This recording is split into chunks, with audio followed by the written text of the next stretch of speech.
Agency in Motion, continuing financial education series for agents, producers, advisors, as well as agency builders in the financial services industry. Today's video and today's episode centers all around increasing the flow of your pipeline. This is an extremely important pyramid that once we understand the flow of the pipeline and how to increase it, it's just about going out and really sorting people in the appropriate places, which makes the upfront marketing, communication, networking, whatever you want to call it, a lot easier. All you have to do is just reverse engineer this thing and dissect it backwards. Once you know and understand all components and how they link to each other, it just equals mastery. Remember that rapport, trust, and credibility. It's either going to come from stuff that you have online, or it's going to come from the first few moments of the conversation. However it comes, you have to be able to build the rapport, trust, and credibility. If you have that in place, it's going to allow the other side to begin to talk about their situation. That's information. Once that information starts to flow, and you don't interrupt that information, the only thing you're doing is asking more questions. Hey, tell me more. Can you expand on that? Because in that information, there's going to be a problem that comes out of there. Now, with that problem, you can interject yourself in the communication with a solution and a next action step. But you have to understand, if you skip these, if these things don't come together in unity, then it's just going to be a random conversation. So understand that the action step that you want and you desire and you're obsessed about all comes from leading up to that. You can't have the action step without solution. You can't have the solution without the problem. You don't get the problem without the information, and they're not going to feel comfortable talking to you unless you have the rapport, trust, and credibility. So this is what we're going to be talking about in today's episode. Why does it matter? Because this is going to ignite things like sales. If you pick up and you master that pyramid, watch what starts to happen with your communication flow, with your pipeline, with your book meetings, with your cash flow, and with your overall either book of business growth or agency growth. You got to lead with customer obsession. Companies like Amazon have proved, hey, if you lead with customer obsession, good things happen. So part of that pyramid is understanding that we are mission-based. We are driven by helping the customer and the client, find ways not just to survive through this period of time, but to thrive. That means that you need to be talking to the same type of people. You can't have random conversations with random people having random outcomes. You can if you want to, but I promise you, it's going to be a long day, a long week, a long month, and this is going to be a tiresome activity because you got to be a chameleon. You got to be so many things to so many different people.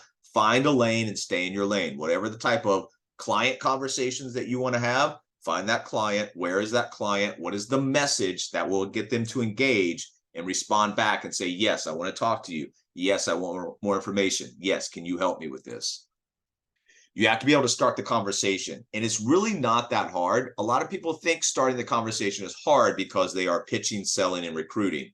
That's not how you start a conversation. If you ever got one of those emails, hey, you are an absolute perfect fit for what we're doing, you don't even know me, right? So that's, it comes off as fake, not authentic, and you just ignore it. So you need to start the conversation by understanding that we are no longer in an environment where it's getting in front of people selling and forcing things down their throat. That's not what we want to do. You want to start the conversation by giving away stuff, education, information, access to guides that will do what we're trying to do on the front side, which is educate the client. Remember, a lot of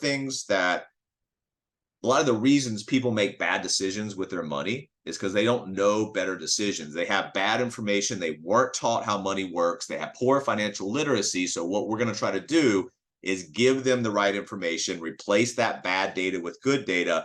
And instead of selling them something right now, we're going to open up their mindset and create an environment where they are making buying decisions, not just buying decisions, but buying decisions they are excited about and extremely passionate about going forward. Ultimately, you want to know these 5 things. Now, you can't just come out. This is going to have to be, a conversation that uncovers these things. But essentially, we want to know 5 things. Where are they now? Number 2, where is it they want to go? Number 3, how do they get there? Number 4, what are they willing to actually do to get there, right? What are they willing to do to get there? And then number 5, how do you fit into the plan? All of those 5 points are extremely important, but you can't just rattle this stuff off. It's going to have to come, once again, from the information they're giving you where you're following up. Can you tell me more? Hey, what about this? 70-30, right? They should be talking 70% of the time. You should be talking 30%. And amongst that 30%, a lot of those should be questions. In the conversation, you are going to find your prospect's priority. Once you find their number one priority, the most important thing to them, you don't go off base or you don't go on to another conversation or another priority. Zero in on that number one priority once they found it and continue to hit it over the head like a hammer. Your key tips right here, really what you want to understand is when you're getting in front of people about money, they fear money. And so when they fear money, they're afraid to take an action step because they're so afraid to make the wrong decision. They'll make no decision at all. So you always have to anticipate resistance when you're having a financial conversation. So your goal, once again, is to get that prospect talking about their goals, their problems, finding that number one priority for them, and then sell the appointment, not the product. So you want to get in front of them, get the information from them, uncover a problem, but you got a solution and an action step. The action step is going to be that appointment for either further education or to dive down into their situation and find out what's going to be the best course of action or route for them to take. You got to raise awareness, right? And that's one of the easiest ways that I think if you just ask for people's opinion, they'll be glad to give it to you. That will start a conversation. So what you'll see in these next few slides is just small conversation starters that will really help you, because at the top of the funnel, we just talked about this, all we're doing is we're creating awareness and we're educating. That's all we're doing. If we do a good job of raising awareness and educating, that will get us through to the middle of the funnel, which is interest and consideration. And then we'll do a good job at the bottom of the funnel by creating sound decisions and next action steps.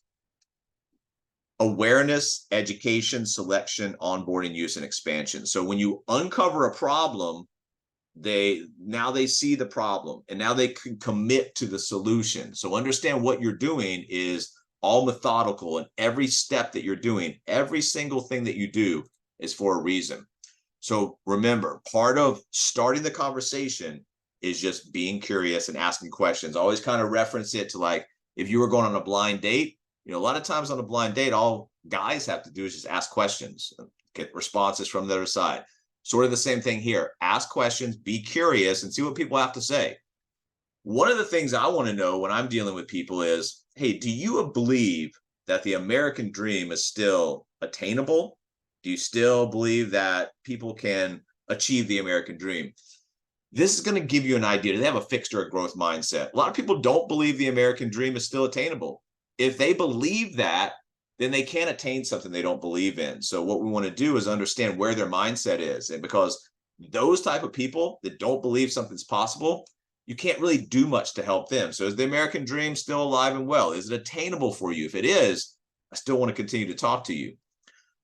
And you can just break it down. Hey, if you don't mind me asking, how has, the past year or so of inflation affected your money, affected your finances? Get them talking about newsworthy topics. Everybody's been affected by inflation. Get them talking about how inflation has affected their finances.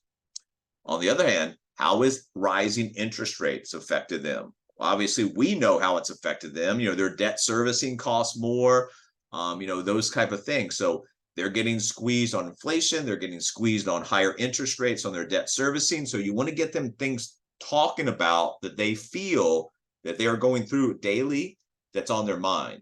Get people's opinion. They will love to give you their opinion. They'll love to talk about the economy, inflation, rising interest rates, and that will give you an opportunity to start talking to them. Sometimes it's a future projection. Hey, where do you think you're going to be in 5 years now? Do you think you'll be better off financially or worse off? That's a valid question. A lot of people think that they're going to be worse off. If that's the case, what are they doing right now to help create something that's not going to lead them to an end destination where they're going to be worse off in 60 months or 5 years? Or you could flip it the other way. Instead of, looking forward and predicting where somebody's going to be, look backwards. Hey, let me ask you a question. If you could give yourself financial advice 10 years ago, what would you tell yourself? People are going to have an answer for that. They're going to talk about that. Everybody has regrets of the past. So what you need to understand is if you lead conversations like this, getting people's opinion, getting them to talk about either their current situation, their future situation, their past regrets, you can ask them who ends up working for money. Is it you or your assets? A lot of people aren't going to understand that question, but it positions you to help them understand that somebody ends up working. It's either you or your assets. And if you think you're going to continue to work through this whole period of time till the very end, there's things that stop you. Number one, maybe your company doesn't want you anymore. Number two, maybe your health can't hold up. So who ends up working for money, you or your assets? And remember, the regrets of the past, when you get them talking about, hey, what was if you could go back 10 years and give yourself, financial advice, what would it be? Okay, now what are you doing right now in today's environment? What kind of choices are you making today so you don't have financial regrets tomorrow? This is what you want to get people thinking about, because once again, it's the cumulative effect of our little choices. They have to understand that, because once they understand that it's them in control, it's their choices, now we can start talking to them about making better choices, because they are in control. They get to choose. That's the human condition, right? We get to make choices, and then we live with the consequence of those choices. They are in control. So whatever happens or doesn't happen for them is really up to them. So what are they going to do?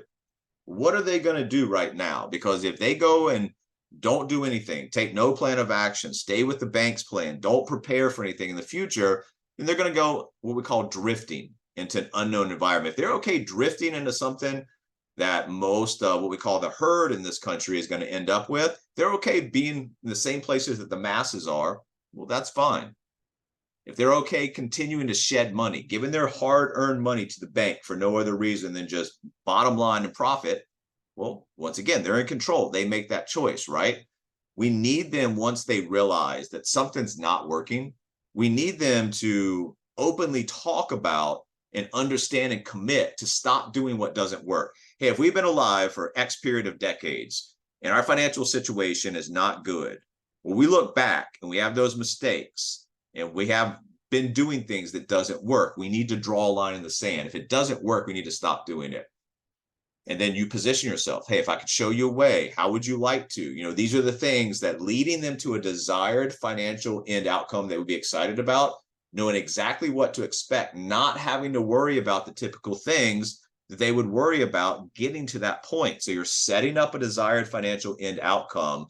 You're letting them know that, hey, if you could get here, how would you like to, not having to worry about? So your proposition language, right? You're telling them, hey, I can show you how to get what you want, not having to worry about this, that, or the other. This is how you craft proposition language. You are defining outcomes for them. Remember, the outcome comes from a lot of different, consequences of their choices, right? So when we're defining outcomes, what are we talking about? We're talking about, just like I said earlier in this episode today, we don't teach people to survive. If they want to do that, they don't need us. What we teach people to do is thrive. And in this financial environment that we find ourselves in, that's dramatically different from the financial environment of the last 20 years. People can't do the same thing. Can't do the same thing in a new environment and expect, new outcomes. It's the old saying, it's insanity to do the same thing over and over and over again and expect a different outcome. So if somebody wants to thrive, somebody wants to create a desired financial end outcome, they're going to need a plan. And when you're laying this stuff out, your job on the front end is to get people talking. But once it's your time to actually talk and lay out, you've got to lay out the advantages of getting to where you're trying to teach them to get to. And you got to paint the picture. Remember, paint the picture is not painting it with numbers. It's not painting it with products and services. It's painting the picture of, where we're going to be. And you got to be excited about that. When you're painting that picture of a future desired end financial outcome, if you're going to inspire other people, you got to be excited about them. You got to be excited about the possibilities, because at some point, what's it worth to them? When you're bringing up the action step, what's the value? What is it worth to you? Remember, going back to those 5 points, where do we want to go? How are we going to get there? What are they willing to do to get there? And where do you fit in? Because without you, it's probably going to be a jumbled mess, right? We're not sure where we're going. There's loops, there's tanglements. It's just a mess. And so to get from A to B, we're not really sure how to get there. We're just going to roll the dice. Whatever happens, happens. Well, what about working with you? What about creating an exact strategy? What does an exact strategy of working with you really mean? Well, it takes people from a state of confusion to a state of confidence. Really, what does that mean for them? Guys, that creates peace of mind and control for the future, that no matter what's going on in a macroeconomic environment, I've got things in place that I know that no matter what the variables are, I have an answer to. That creates peace of mind and control for the future. How many people in this country won't want to create peace of mind and control for their future? I think most everyone would. So when you're out there understanding your job, your role, what you're doing, yes, it's a lot of back end financial stuff, but essentially you're creating, peace of mind and control for the future. And that is huge, guys, because that means that at some point on the debt to wealth side, money is flowing freely to them. What does that mean? That's what it looks like versus this. If we're on the right-hand side of money trickling down to us, that's not financial freedom. If we set up cash flow assets, we've gotten rid of our debt, we have money flowing freely to us that covers that X, standard of living per month, then we're in a good position. That is financial freedom to us. In order to get there, you've got to make some stepping stones. You got to lay a path. You don't just drift into money flowing freely to them. So what would it be like? Hey, if you're getting to that end desired financial end outcome and you're excited about it, paint the picture, right? Get emotional with them. Hey, where are you? What are you doing? Who are you with? What does it feel like? What's the weather like? That's the stuff that you got to hone in. And once again, once you find their number one priority, you center everything around that number one priority. What you do creates progress. And when people have progress and they actually have a plan of action and execution, guess what? They don't have to panic anymore because they're organized. There's less stress in their life. And that comes from understanding the vision, right? The vision of where we're trying to get to, because the vision allows us to go into the second part of the conversation. Okay, now I know where you want to go. Now we got to lay down the stepping stones. So those goals that you're talking to the client about, that's the first step to turning that invisible into the visible. So when you're talking about goals, yes, you're in the financial sector. A lot of what you do is going to be centered around the money talk, but there's also other goals that people have and how the money affects those goals. So, hey, what are your primary goals? Non-financial. What do you want out of life? What's your vision here? What motivates you? What's your hopes and dreams? And then how will your financial goals help you obtain your primary goals? What are your short and long-term goals? What are your strengths and weaknesses? Remember, we learn from both sides of that. What are the assets that you either have in place or you're going to have in place to meet your goals? What are the challenges or limitations of getting there?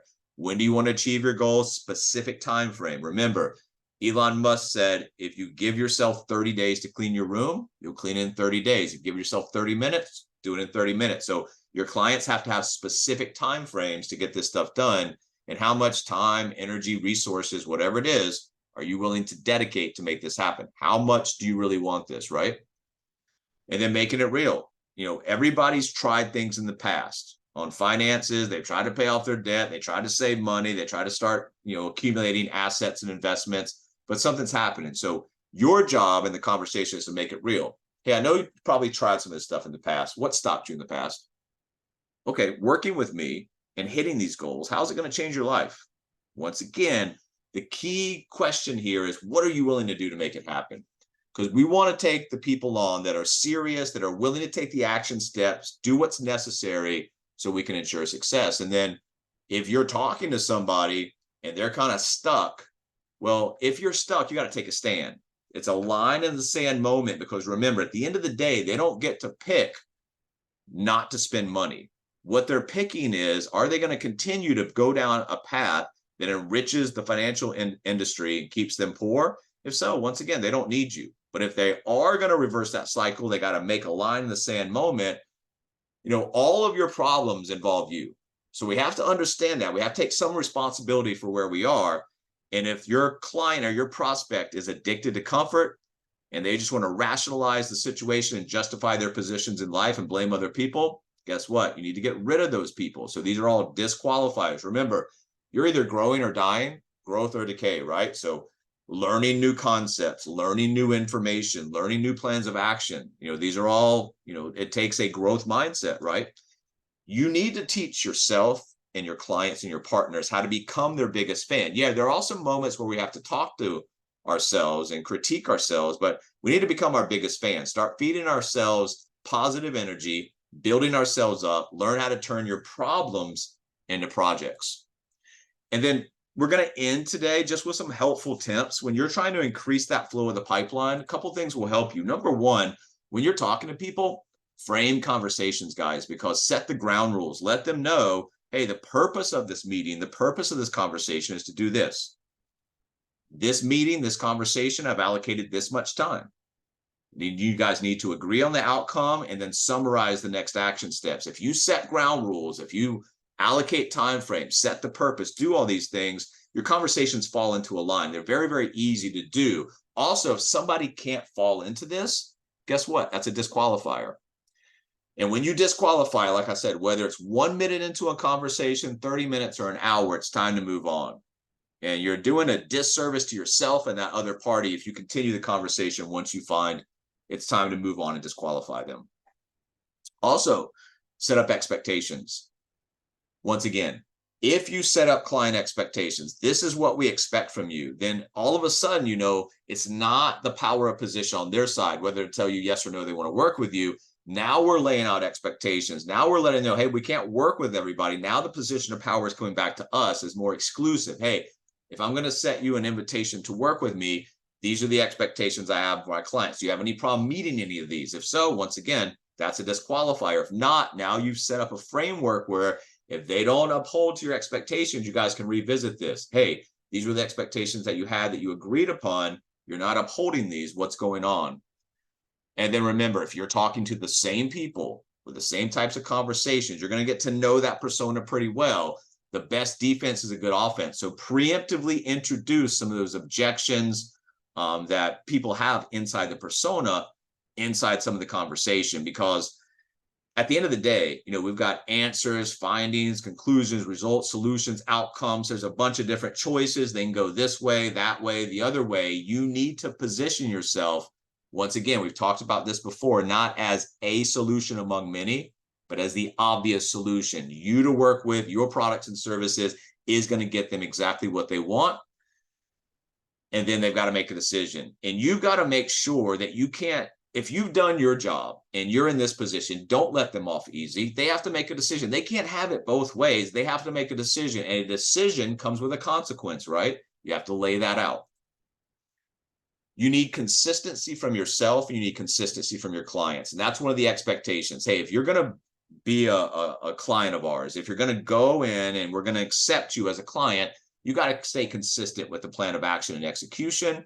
And then inside your increasing the flow of your communications through that pyramid, you do need to follow up, not follow up with everybody. You only need to follow up with qualified candidates that for whatever reason, there was a small reason why maybe the timing wasn't right or something else, they couldn't come on board.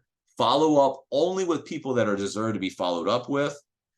And then make people make pledges. Once you've got that goal, once you've got that vision, once you've got everything locked in, once you understand the mistakes they made before, let's make a pledge. Make them make it out loud. Hey, I'm going to do this. I'm going to do it in this time frame. I'm going to do what's necessary to make it happen. Get them verbally talking to you, making those pledges. They're going to see this thing through, because once again, you need to ensure success by upfront bringing in the right clients. Agency in Motion continuing series on how to operate, manage, and build agencies in the 21st century.